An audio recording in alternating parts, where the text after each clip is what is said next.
నమస్కారం VNR news వార్తలకు స్వాగతం. నా పేరు జ్యోతిక. వార్తల్లో ముందుగా హెడ్లైన్స్.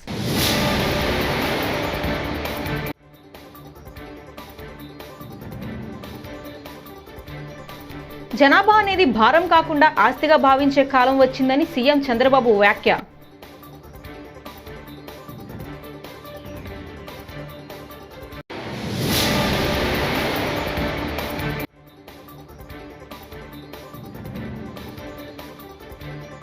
ధూప దీప నైవేద్యాలకు నోచుకునే ఆలయాలను తీతిదే రక్షించాలి. బండి సంజయ్.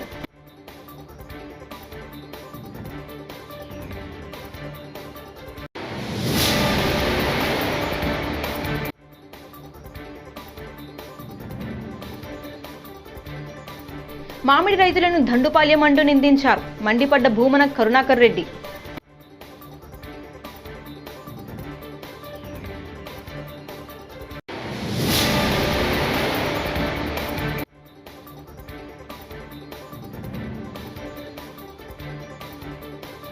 మా సినిమాకు ప్రభుత్వం తోడ్పాటు అవసరం లేదు. Are Narayanamurthy.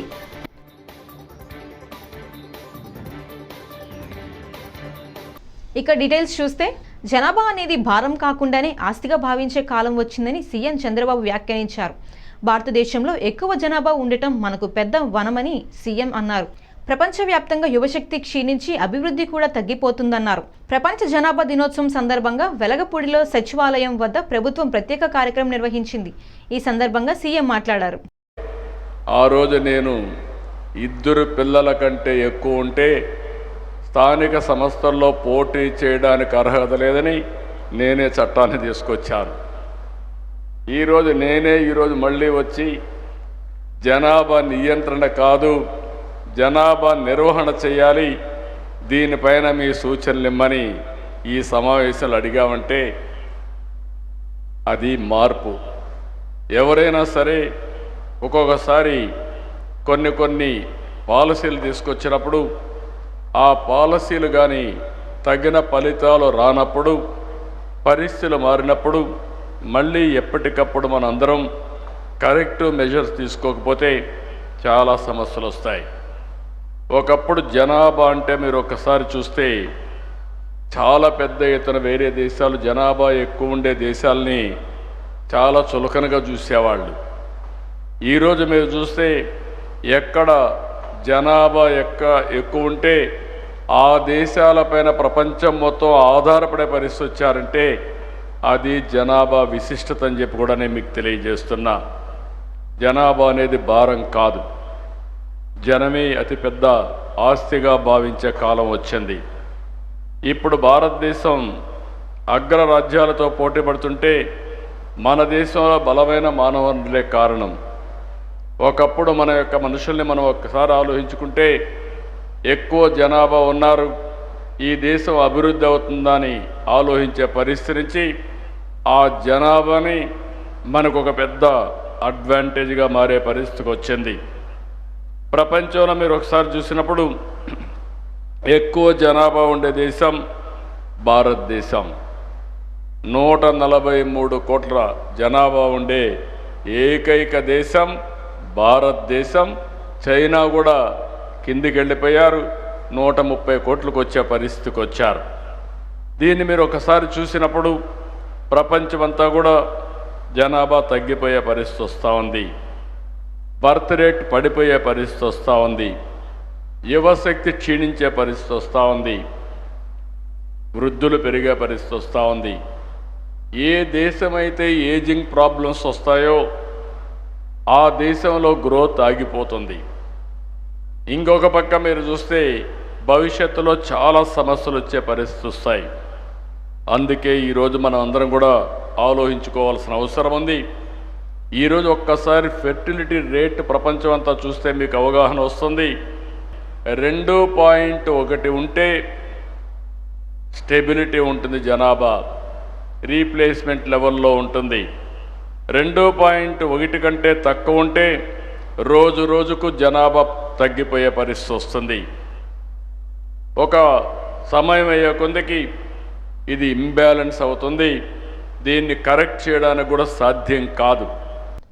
People star are Narayanamurthy కీలక వ్యాఖ్యలు చేశారు. వివిధ సినిమాలకు ప్రభుత్వ రాయితీరీ కావాలంటూ నిర్మాణ సంస్థలు విజ్ఞప్తులు చేస్తున్న ఈ తరుణంలో తన సినిమాకు ప్రభుత్వం నుంచి ఎలాంటి సహకారం అవసరం లేదంటూ ఆర్ నారాయణమూర్తి సంచలన వ్యాఖ్యలు చేశారు.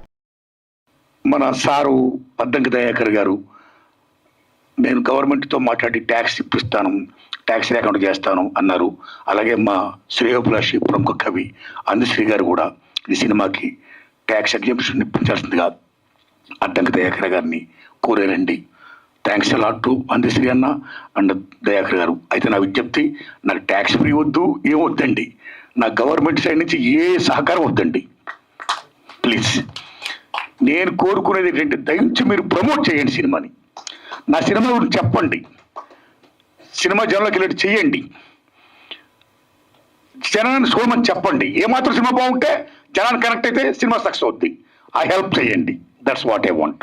ఈ విద్యార్థులు, తల్లిదండ్రులు, ఉపాధ్యాయులు అందరూ చూడాలి.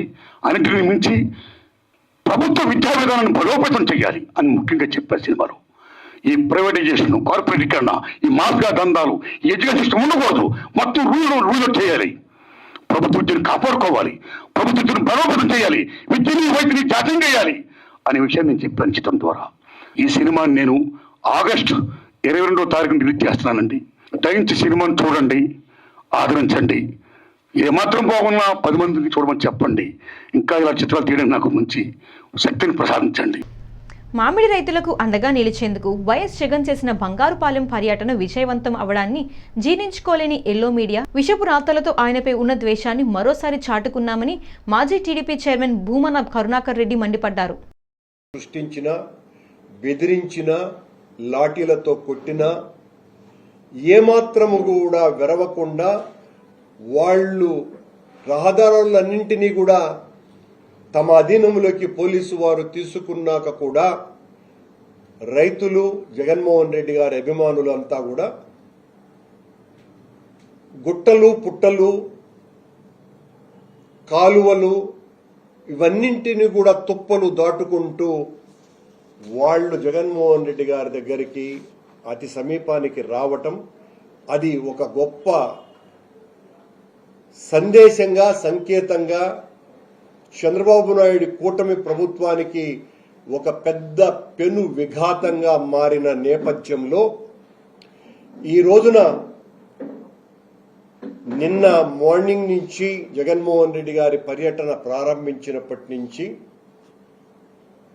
మమ్మల్ని, అంటే వైఎస్ఆర్ కాంగ్రెస్ పార్టీని, మరి ప్రజల గొంతుకల్ని తీవ్రంగా ద్వేషించేటువంటి కొన్ని పత్రికలు, ప్రచార మాధ్యమాలు, ప్రసార మాధ్యమాలు, TV5, ABN లాంటివి, ఈనాడు, ఆంధ్రజ్యోతి మా మీద, మామిడి రైతుల మీద, వాళ్లకు చంద్రబాబు మీద ఉన్నటువంటి ప్రభుభక్తిని చాటుకోవటానికి తమ అక్కసంతా కూడా మామూలు స్థాయిలో కాదు, తీవ్రమైన స్థాయిలో వాళ్ళు వెళ్ళగక్కటం జరిగింది. మమ్మల్ని ప్రత్యర్థులుగా కూడా గుర్తించకుండా శత్రువులుగా, రౌడీ మూకలుగా, హత్యాకాండను సృష్టించేవారుగా వాళ్ళిష్టం వచ్చినట్టుగా రాతలు, వాళ్ళ మాటలు. ఈ రోజున ఆంధ్రజ్యోతి పత్రికలో బంగారుపాళ్యంలో దండుపాళ్యం అని ఒక వార్త రాసి, మేమంతా అక్కడ జగన్మోహన్ రెడ్డి గారి నేతృత్వంలో అరాచకాన్ని, దౌర్జన్యాలని చేశామని, ఒక విధ్వంసకారులుగా మమ్మల్ని చిత్రీకరించడానికి పూర్తి అబద్ధపు వార్తని, జనాలే లేరని చెప్తారు, వాళ్లే ఫోటోలు వేసినారు. ఆశ్చర్యంగా జనం లేక వెలవెలపోయినా అనే వార్త వాళ్ళదే. తోసుకు వచ్చినటువంటి జనం ఎలిప్యాడ్ దగ్గరికి 3,000 మంది అని రాసింది వాళ్లే. 2 వార్తలు దీంట్లోనే ఉన్నాయి. అక్కడికి వచ్చింది రైతులే కాదు, వచ్చిన వాళ్ళు ఎవరో రైతుది మామిడికాయలు రోడ్లో వేసేసినారు. మామిడికాయలు జగన్మోహన్ రెడ్డి గారి పర్యటనలోనే కాదు, చిత్తూరు జిల్లా అంతా కూడా మామిడి రైతులు ఈ రకంగానే పారబోసినారు రోడ్లలో. ఎందుకు పారబోసినారు? ఎవరైనా ఆ కాయలను అమ్ముకుంటే డబ్బులు వస్తాయి. డబ్బులు వచ్చేటువంటి కాయలను అమ్ముకుంటారండి. ఆ కాయలకు ఈ ప్రభుత్వం విలువ లేకుండా చేసేసింది కనుక రైతులు రోడ్ల మీద పారేసుకుంటున్నారు. రైతులకు గిట్టుబాటు ధర కల్పించటంలో ఈ ప్రభుత్వం విఫలమైంది కనుక ఆ రైతులు కాయల్ని రోడ్డులో వేశారు. దాని మీద ఎంత పెద్ద స్టోరీ.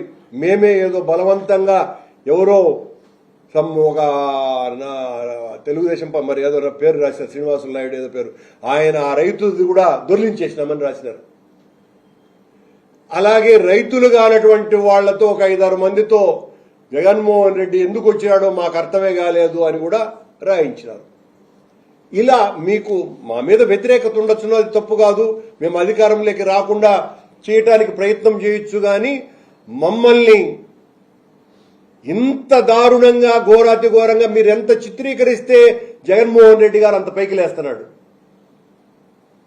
మిమ్మల్ని మీరు రాస్తున్నటువంటి రాతల్ని జనం తప్పుపట్టరు అనుకుంటే అది మీ తప్పిదమవుతుంది. TV5లోను అలాగే ABNలోను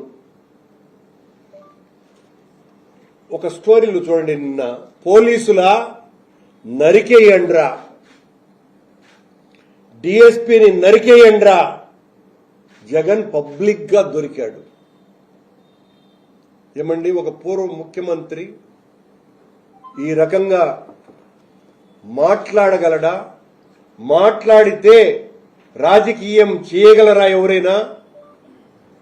సనాతన ధర్మం కోసం ప్రజలు కలిసికట్టుగా ఉండాలని శ్రీవారిని ప్రార్థించినట్టు కేంద్ర మంత్రి బండి సంజయ్ తెలిపారు.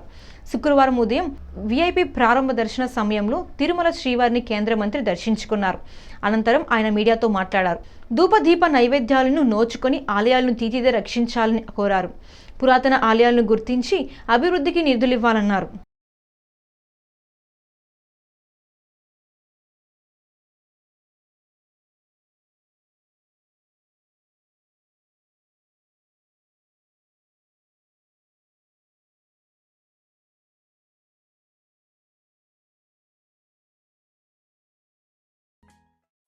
అందరికీ జై గోవింద. ఈరోజు జన్మదినం సందర్భంగా స్వామివారి దర్శనం కోసం రావడం జరిగింది. గత సంవత్సరం కూడా జన్మదినం సందర్భంగా స్వామివారి దర్శించుకోవడం జరిగింది. ప్రతి ఒక్కరూ సుఖ సంతోషాలతో ఉండాలని చెప్పి, అందరి కష్టాలు తొలగిపోవాలని చెప్పి, ఒక ప్రశాంతమైన వాతావరణంలో జీవించాలని చెప్పి, ఈ దేశం కోసం, సనాతన ధర్మం కోసం, ఈ సమాజం కోసం అందరూ కలిసికట్టుగా ఉండాలని చెప్పి, ఎవరికి ఏ కష్టం వచ్చినా, ఏ ఆపద వచ్చినా ఈ ధర్మ పరిరక్షలో ఒకరికొకరు చేదోడు వాదోడుగా ఉండాలని చెప్పి, ఆ శక్తిని, సామర్థ్యాన్ని, ఆ ఆలోచనను కల్పించాలని చెప్పి ఆ స్వామి వారిని వేడుకోవడం జరిగింది. నేను కూడా రిక్వెస్ట్ చేస్తా ఉన్నాను, ఈ తెలుగు రాష్ట్రాల్లో కనీసం ధూపదీప నైవేద్యానికి నోచుకున్నటువంటి దేవాలయాలను కాపాడుకోవాల్సిన బాధ్యత టీటీడీ మీద. దాంతోపాటు అనేక పురాతన దేవాలయాలు ఇవాళ తెలుగు రాష్ట్రాల్లో ఉన్నాయి. కనీసం అభివృద్ధి నోచుకోవట్లేవు. భక్తుల మాత్రం చాలా పవర్ఫుల్ సెంటిమెంట్ టెంపుల్స్ అవన్నీ కూడా. కానీ ఇలాంటి అభివృద్ధి నోచుకోలేక, నిధులు లేక చాలా ఇబ్బందులు పడుతున్న తరంలో వాటిని గుర్తించి ఆ దేవస్థానాలు కూడా సంవత్సరానికి వస్తారు, సంవత్సరానికి 2 సార్లు జాతరలు జరుగుతూ ఉంటాయి, ఉత్సవాలు జరుగుతూ ఉంటాయి, లక్షలాది మంది భక్తులు దర్శించుకుంటారు. కానీ మిగతా సమయంలో కనీసం ఇక్కడ అభివృద్ధి కనీస సౌకర్యాలు లేక ఇబ్బంది పడుతున్నారు. కాబట్టి ఈ తెలుగు రాష్ట్రాల్లో పురాతన దేవాలయాలకు నిధులు కేటాయించి వాటిని ఒక యుద్ధ ప్రాతిపదికన, ఒక ప్రణాళిక ప్రకారం అభివృద్ధి చేయాల్సిందిగా నేను వారికి విజ్ఞప్తి చేస్తాను. కరీంనగర్ పార్లమెంటు నియోజకవర్గానికి సంబంధించి కరీంనగర్ లో గతంలో దేవాలయ నిర్మాణం కోసం భూమి పూజ జరిగింది. దాంతోపాటు అక్కడ దేవాలయాన్ని, కరీంనగర్ నగరంలో దేవాలయం నిర్మించడం, దాంతోపాటు కొండగట్టు, వేములవాడ, ఇల్లంతకుంట రామాలయం, ఈ 3 దేవస్థానాలు కూడా అభివృద్ధి కోసం నిధులు కేటాయించి సహకరించాలని చెప్పి టీటీడీ చైర్మన్ గారికి, అదేవిధంగా గౌరవ పాలకవర్గ సభ్యులందరూ కూడా మా భానుప్రకాష్ రెడ్డి గారి ద్వారా నేను విజ్ఞప్తి చేస్తున్నాను. ముఖ్యంగా ఇల్లంతకుంట రామాలయం, కొండగట్టు ఆంజనేయ స్వామి దేవాలయం ఇవన్నీ కూడా చాలా పవర్ఫుల్ టెంపుల్స్.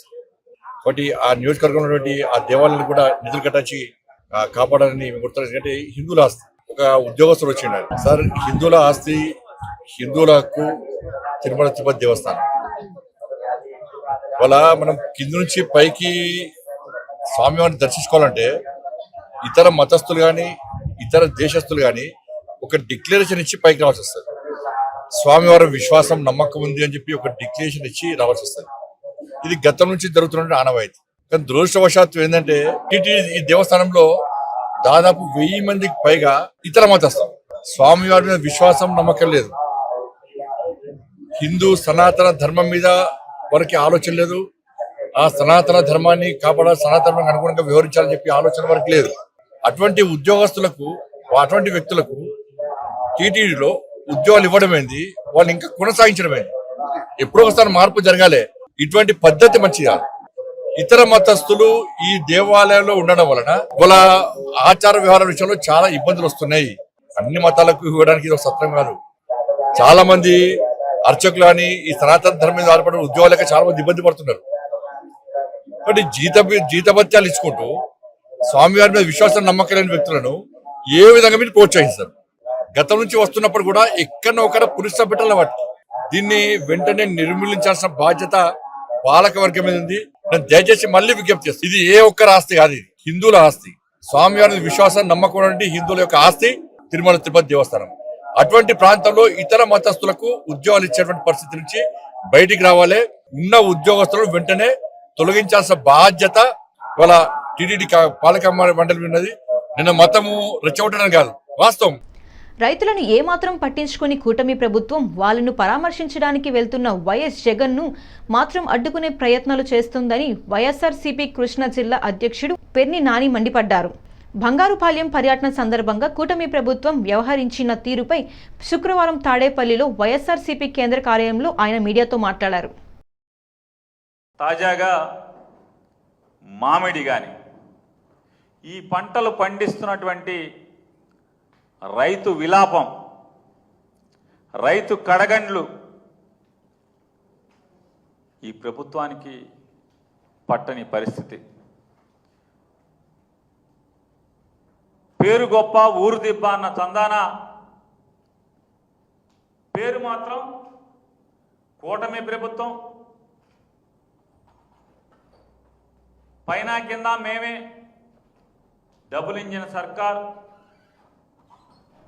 అంటే 2 తోసుకెళ్తాయి అంట. డబుల్ ఇంజిన్ అంటే ఏంటి అంటే వెనకొకడు ముందొకడు తోసుకెళ్తారనమాట, నలగొడతారు మధ్యలో. జనానికి అర్థం కాల డబుల్ ఇంజిన్ అంటే ఏంటి. మామూలుగా డబుల్ ఇంజిన్ సర్కార్ ఏంటంటే మామూలుగా అర్థం కావట్లేదు అసలు జనాలకి. ఏంటి డబుల్ ఇంజిన్ సర్కార్ అంటే ఏంటి? 2 ఇంజిన్లు ఎక్కడ ఉంటాయని. కానీ ఇవాళ అర్థమవుతుంది ప్రజలకి. ముందు నుంచి ఒకటితో వస్తాడు, వెనక నుంచి ఒకటితో వస్తాడు, మొత్తం మధ్యలో జనాలను సర్వనాశనం చేస్తారనేది ఈ డబుల్ ఇంజిన్ సర్కార్ అంటే ఇవాళ అర్థమయ్యే పరిస్థితులు వచ్చినాయి ప్రజలకి. ఈ కూటమి పరిపాలన అంటారు. 2 హామీలు ఇస్తారు, ఒకడేమో నాకు సంబంధం లేదు అంటాడు. ఇవాళ రైతులు గోడు పట్టించుకునేటువంటి నాదుడు ఒక్కడు లేడు. ఈ ప్రభుత్వంలో ఉన్నటువంటి వ్యవసాయ శాఖ మంత్రి జగన్మోహన్ రెడ్డి గారిని తిడతాకు తప్పితే ఒక్క చోట ఎక్కడన్నా ఏ రైతునైనా ధాన్యం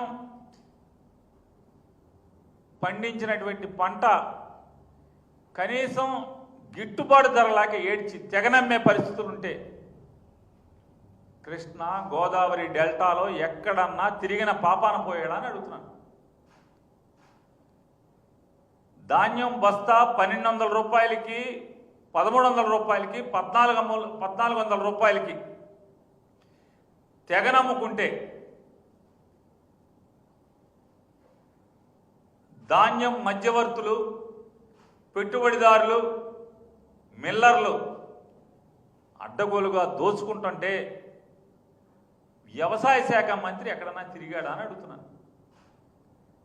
ముచ్చటగా సివిల్ సప్లై శాఖ మంత్రి 3 చోట్ల తిరిగితే 3 చోట్ల తెలుగుదేశం పార్టీ కార్యకర్తలుగా పనిచేసినటువంటి రైతాంగమే నిలదీసి ఎందుకురా మన ప్రభుత్వం ఈ దిక్కుమాలిన ప్రభుత్వం అని చెప్పని తిట్టినా కూడా పరిస్థితులు చక్కబడనటువంటి పరిస్థితులు. కోకో, మిర్చి బాధలు, పొగాకు బాధలు, అంటే మిర్చి పొగాకు పండించినటువంటి రైతు బాధలు పగవాడికి కూడా రానటువంటి పరిస్థితులు ఇవాళ ఈ ఆంధ్రప్రదేశ్ రాష్ట్రంలో దాపురించినాయి. జగన్ గారు వెళ్తేనేమో నీకేం పని, నువ్వు వెళ్ళి ఏం చేస్తావు? జగన్మోహన్ రెడ్డి సినిమా సెట్టింగ్ల యాత్రలో అధికారం లేనటువంటి జగన్మోహన్ రెడ్డి గారు వెళ్తానంటేనేమో అడ్డంకులు సృష్టిస్తారు. పోనీ మీరు వెళ్తున్నారా అంటే మీలో ఒక్కడు వెళ్ళి చచ్చేవాళ్ళు లేడు, ఆదుకుని చచ్చేవాళ్ళు లేడు ఒక్కడో. జగన్మోహన్ రెడ్డి గారు మిర్చి ఆడికి వెళ్తున్నప్పుడు మిర్చి ఆడికి వెళ్ళే వరకు కూడా అక్కడ మిర్చి ఆడి అంటే మిర్చి పండించేటువంటి ప్రాంతంలో ఉన్నటువంటి ఎంపీ కేంద్ర మంత్రిగా ఉంటాడా? కేంద్రంతో ఒక్కరోజు కూడా మాట్లాడ్డా? రైతుల దగ్గరికి వెళ్ళి ఒక్కరోజు కూడా పరామర్శించరా? ఒక్కడంటే ఒక్కడు ఎమ్మెల్యే కానీ, ఎంపీ కానీ, కేంద్ర మంత్రి కానీ, లేదా రాష్ట్ర మంత్రి కానీ ఎవడన్నా జగన్ గారు వెళ్ళే వరకు మిర్చి ఆటికి ఒక్కడెళ్ళి రైతుల గురించి అజగనుకున్నాడా? ధృవ సాజా హీరోగా దర్శకుడు ప్రేమ్ తెరకెక్కిస్తున్న చిత్రం KD the devil. Reeshma heroine, Shilpa Shetty, Sanjay Dutt కీలక పాత్రలు పోషించారు.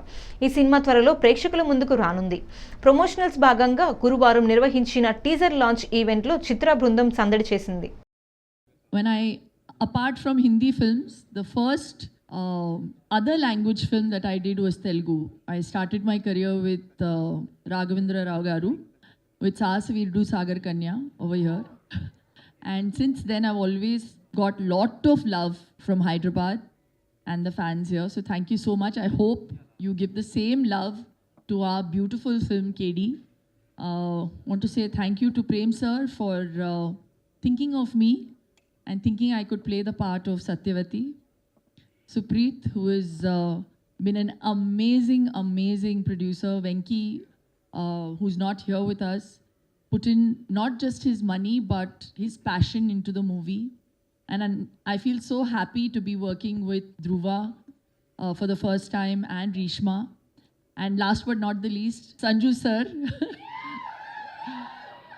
He is truly legendary, and we've worked in many films before, and all of them have been huge hits. And we expect that this one also continues with the trend. AP police అధికారులకు YCP నేత మాజీ మంత్రి Ambati Rambabu warning ఇచ్చారు. YCP కార్యకర్తలు, నేతలపై కేసులు పెట్టడం అసాంఘిక చర్య. మంత్రి లోకేష్ చెప్పినట్లు పోలీసులు నడుచుకుంటున్నారు. ఐపీఎస్ అధికారులు మణికంఠ, సర్వశ్రేష్ఠ త్రిపాఠి, హరీష్ కుమార్ ఓ గ్రూప్గా చేరి రౌడీలా వ్యవహరిస్తున్నారు. అందరిపై కేసులు పెడతాం, కోర్టులో మీ సంగతి తేలుస్తాం, లోకేష్ రాజ్యం ఎన్నాళ్ళు నడుస్తుందో చూస్తామని మండిపడ్డారు. మణికంఠకి చెప్తా ఉన్నా, మిస్టర్ మణికంఠ ఐపీఎస్ ఆఫీసర్, మా కార్యకర్తల మీద, మా నాయకుల మీద నువ్వు రౌడీ షీట్లు పెడతామని బెదిరించడం అనేది అసాంఘికమైన చర్య. ఓదార్పు యాత్రలో కేసు పెట్టలా, పాదయాత్రలో ఇన్ని మీటింగ్లకు వెళ్ళాం, కేసులు పెట్టలా, ఇవాళ కేసులు పెడతారు. ఎందుకో తెలుసా? బాబు గారు వచ్చాడు, లోకేష్ బాబు గారు, ఆయన చెప్పి నడుస్తున్నారు వీళ్ళు. ఈ సర్వశ్రేష్ఠ త్రిపాఠి, మణికంఠ, ఆయన హరీష్ కుమార్ గుప్తా, ఇదంతా ఒక కోటరీ అయ్యి పోలీసుల్లాగా వ్యవహరించడం లేదు, వాళ్ళే రౌడీలాగా వ్యవహరిస్తున్నారు. చట్టం చేతిలో ఉంది కదా అని వారి చేతిలోకి తీసుకునేటటువంటి ప్రయత్నం చేస్తున్నారు. ఇది అన్యాయం, అక్రమం. పోలీసు వారికి మేము సహకరిస్తాం, నోటీస్ ఇవ్వండి, వస్తాం, సమాధానం చెప్తాం, కోర్టులకు వెళ్తాం, కోర్టుల్లో మీ సంగతి తేలుస్తాం. కేవలం హరీష్ కుమార్, అర్నేష్ కుమార్ వర్సెస్ బీహార్ అనే కేసుని మీరు ఫాలో కాకుండా చేసిన అందరి ఎస్ఐల మీద, అందరి ఇన్వెస్టిగేషన్ ఆఫీసర్ల మీద ప్రైవేట్ కేసులు పడేస్తాం, గుర్తుపెట్టుకోండి, వదిలిపెట్టాం. ఇప్పుడు 1 సంవత్సరం పాటు మీ ఇష్టం చేశారుగా, అందరి మీద కూడా కేసులు పెడతాం. పోలీసు రాజ్యం ఇవాళ రాష్ట్రంలో నడుస్తూ ఉంది. ఎన్నాళ్ళు నడుస్తుందో కూడా చూస్తాం. లోకేష్ రాజ్యం ఎన్నాళ్ళు నడుస్తుందో కూడా చూస్తాం. ఇలాంటి ఉడత ఊపులకు బెదిరిపోవడానికి వైఎస్ఆర్ కాంగ్రెస్ పార్టీ నాయకులు కార్యకర్తలు సిద్ధంగా లేరు. విజయవాడ రైల్వే స్టేషన్లో పోలీసులు శుక్రవారం ఆకస్మికంగా తనిఖీలు నిర్వహించారు. ఈ తనిఖీల్లో రైలును తరలిస్తున్న గంజాయి చాక్లెట్లను స్వాధీనం చేసుకున్నారు. గంజాయి చాక్లెట్లు రూపంలో ప్యాక్ చేసి సరఫరా చేస్తుండగా పట్టుకున్నారు. గంజాయి నిర్మూలనకు ప్రత్యేక చర్యలు తీసుకుంటున్నామని రైల్వే డీఎస్పీ రత్నరాజు తెలిపారు. ఎవరైనా గంజాయి సరఫరా చేస్తే కఠిన చర్యలు తీసుకుంటామని హెచ్చరించారు.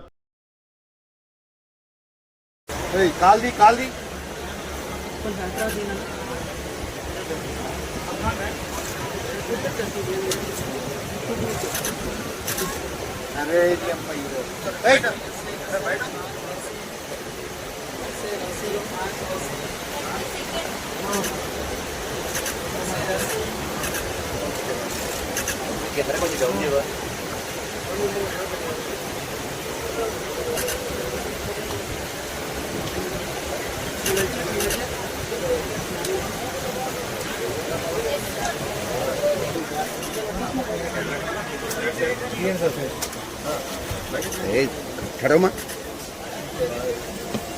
आगो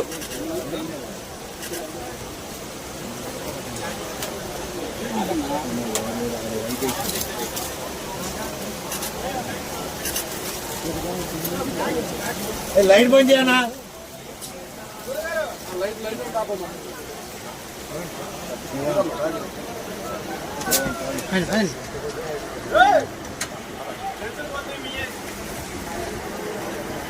लाइट दिया बंद किया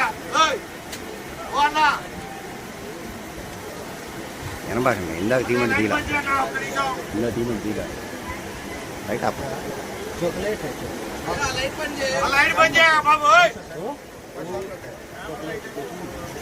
बंद है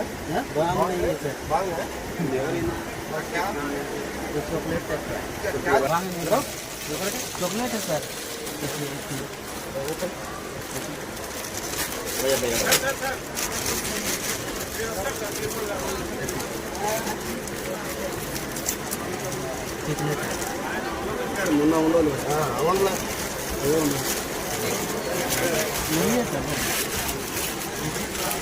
लाइट बंद